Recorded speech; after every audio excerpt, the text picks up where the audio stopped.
만약에 하우스 하시는 분들이 딸기를 재배한다고 했을 때 이 해저 추출물이랑 유황이 든 제품을 어떤 식으로 사용을 하면 될지 혹시 설명해 주실 수 있으실까요? 지금 이제 딸기도 네네. 마찬가지고 네네.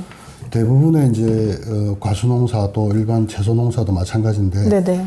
황을 그 어떤 시기에 적용하면 좋으냐는 질문들을 많이 받거든요. 네네. 그래서 이제 그 가장 중요한 것은 우리도 아이가 태어났을 때 어린 아이가 아주 어릴 때 어떻게 잘 먹었느냐, 네네. 영양을 충분히 보충했느냐에 따라서 평생의 건강이 좌우가 돼요. 네네. 근데 식물도 마찬가지입니다. 그래서 초창기에 정식 후 일반 정식하는 작물들은 정식 초기에 초기부터 관주를 해주면 이 면역 체계라든가 또 이 생리 주기가 굉장히 활발해집니다. 아, 예. 정식할 때부터 해서 예, 이런 그렇죠, 영양제 그렇죠. 제품을 예. 황이나 해저 그렇죠. 추출물을 적용을 예. 하면 예. 면역력이 강해진다는 강해지고 말씀이시죠? 과일도 수확된 과일도 보면 과일의 크기라든가 당도나 경도나 이런 것들이 훨씬 좋아져요. 예. 그래서 이제 저는 이제 농가들한테 권해드리기를 네네. 저희 이 제품 같은 경우는 여기다 이제 유황에다가 해조 추출물을 첨가해 놓은 거거든요. 네네. 근데 이제 그 해조 추출물을 첨가해 놓은 것은 농가들도 해조 추출물 많이 쓰세요. 많이 네네. 쓰는데 네. 이제 혹시라도 과다하게 쓰시지 못하는 많이 쓰시지 못하시는 분들 이런 분들을 생각해서 이제 5% 정도 해조 추출물 넣어서 미네랄의 역할을 대신할 수 있도록 이제 해놓은 건데 네네. 우리 정 대표님이 이제 생산하신 스마트 캘포거 같은 경우는 제가 네네.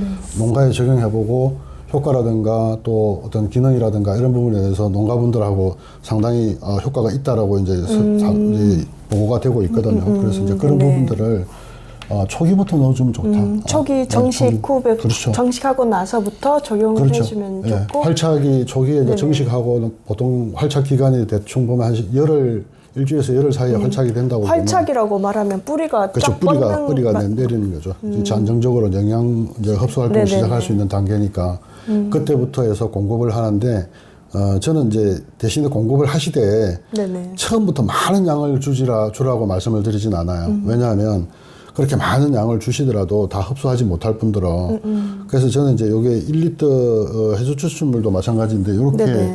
되면 요렇게 해서 거의 이제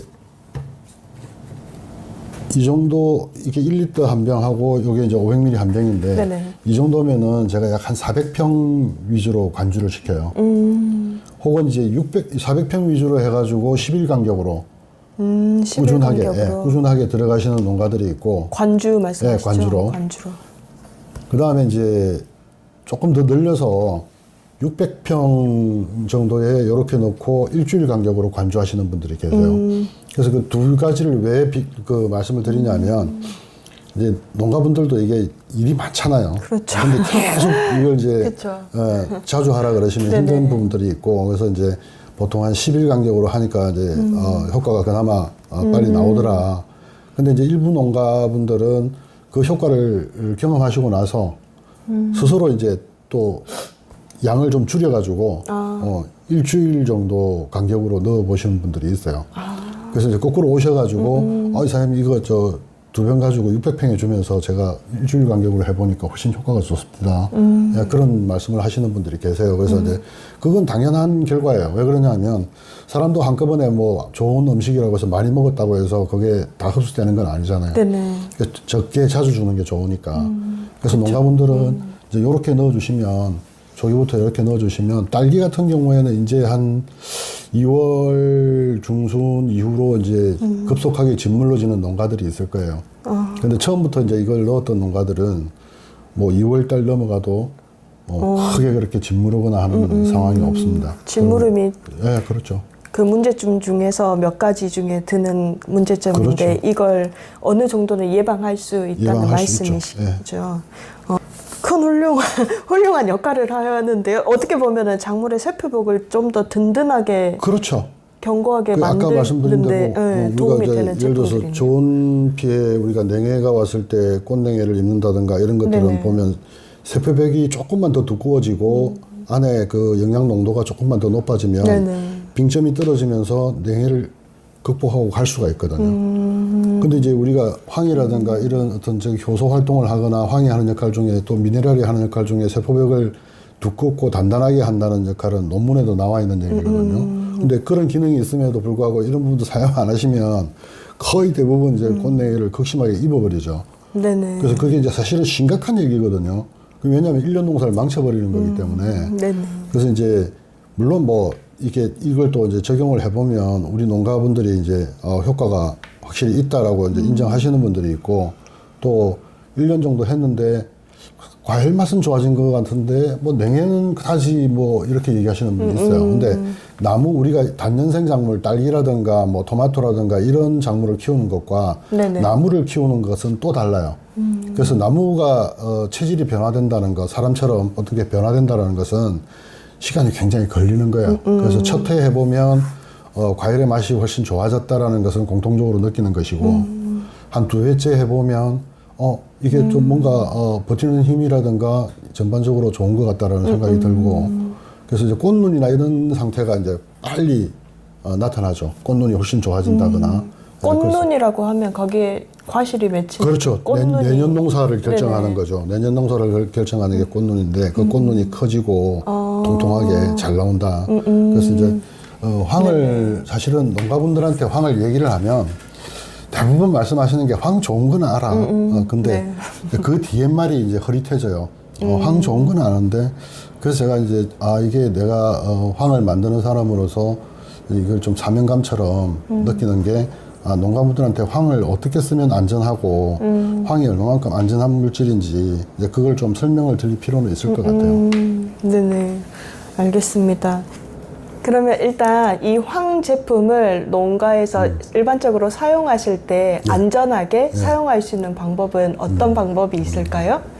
그래서 대부분 아까도 말씀드렸지만 농가분들이 유황 그러면 네. 좋은 줄은 아는데 좀 겁을 내 하세요. 왜냐하면 그동안 이제 농가분들이 황을 연면살포용으로 쓰시면서 병을 잡기 위해서 연면살포용으로 쓰시면서 이제 피해를 네네. 입은 분들이 꽤나 많으세요. 어떤 쪽으로 그래서 황은 뭐 피해가 이렇게 작물이 탄다거나 잎이 탄다거나 꽃이 탄다거나 이제 이런 잎이 피해들. 노래지고 쪼그라들고 뭐 그런. 그렇죠. 이제 근데 황의 피해는 이게 그 잎 끝이 타들어가는 거예요. 그러니까 테두리가. 노래지거나 이게 쭈글쭈글해지는 것들은 보면 황과 뭔가를 섞었었기 때문에 생기는 현상들이거든요.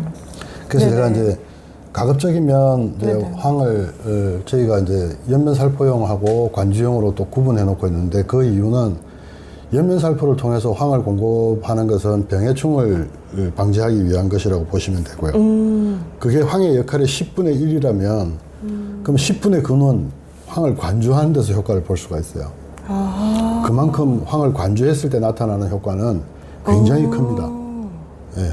그래서 작물, 아까 말씀드렸지만 작물이 가지고 있는 네네. 그 단백질 형성이라든가 네네. 또 효소의 형성이라든가 효소로 인해서 어떤 작물이 정상적인 생리를 잘 구현해낸다든가 그래서 당도나 경도나 색도에 영향을 미친다거나 또 토양에서 이런 황을 분해하는 미생물들이 많아지게 되면 그것들이 토양의 건전성을 유지한다거나 하는 부분들이 상당히 많고, 그래서 황을 쓰실 때 네네. 불안해하는 부분들 중에서 이제 약해에 대한 네네. 부분이 있거든요. 그래서 약해. 네.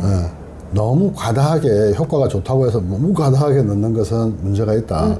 그러나 제가 처방하는 대로 저희가 이제 설명드린 대로 요거 1리터 한 병에 400평 기준으로 해서 뭐 10일 간격 혹은 뭐 600평 기준으로 들어가서 뭐 일주일 간격으로 해서는 전혀 약해가 없다.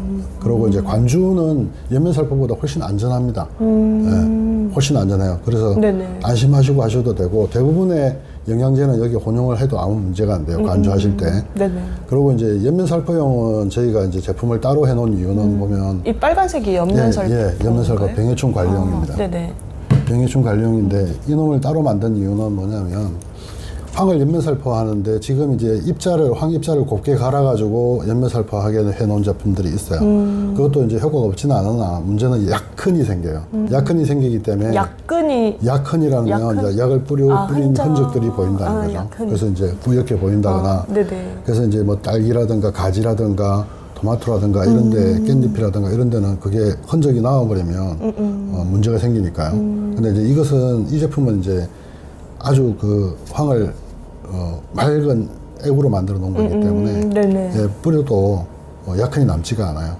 그래서 네. 대부분 하우스 농사 하시는 분들이 이제 황을 쓰시는 이유가 보면 네네. 흰가루병이라든가 뭐 이런 곰팡이병류가 굉장히 많고요. 그래서 끓을 때는 이제 이렇게 맑은 걸로 해서 해주시면 약흔도 안 생기고 괜찮고, 대신에 이 연면살포용 황을 쓰실 때는 아침에 하시는 것보다 오후에 하시는 게 저녁 시간에, 그러니까 오후 한 서너 시 이후에 저는 치라고 말씀을 드리는데 네네. 오후 서너 시 이후에 연면살포 하시면 약해 입을 일도 전혀 없고 예, 그래서 이제 혼용 관계도 사실은 농가분들의 편의 때문에 상당히 중요한 부분인데 수화제 위주의 혼용은 가능해요. 그런데 이제 강황산이나 강알칼리 유제는 혼용이 안 됩니다. 요거는 예. 대신에 나는 이제 약흔하고 상관없고 뭐 노지 뭐 고추나 마늘이나 뭐 이런 걸 하는데 황을 꼭 쓰고 싶다.